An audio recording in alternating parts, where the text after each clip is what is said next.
কুরআন চলার সাথী, কুরআন গোরেরি বাতি, কুরআন পথের ঠিকানা।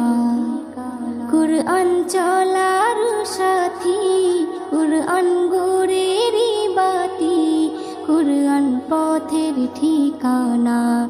যে জন পড়ে কুরআন খাঁটি হবে তার ঈমান, পাবে আল্লাহর করুণা।